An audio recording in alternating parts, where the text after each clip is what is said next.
ថ្ងៃទី24ខែតុលាឆ្នាំ2025ការវិភាគតារាងថ្ងៃដាវទីផ្សារយ៉ាវកំពុងឡើងឬកំពុងត្រៀមត្រឡប់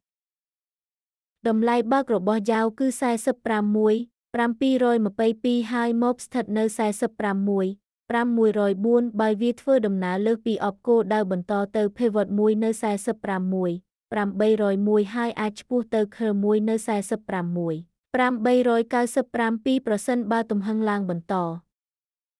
ទោះបីជាយ៉ាងណាប្រសិនបើវាត្រឡប់ចុះក្រោមអបការគាំទ្រដំបូងគឺបបហើយបន្ទាប់មកធ្វើមួយនៅ45,547បើទោះបីជា Casable ជិតបំផុតនៅ45,513ក៏ដោយបាត់តម្លៃត្រូវបានកម្រិតព្រោះខ្សែនិងនៅតែបង្ហាញនិន្នាការឡើងស្បែកជំនួយការវិភាគនេះគឺសម្រាប់គោលបំណងផ្ដល់ព័ត៌មានតែប៉ុណ្ណោះហើយមិនត្រូវបានចាត់ទុកជាដំបូន្មានហិរញ្ញវត្ថុទេ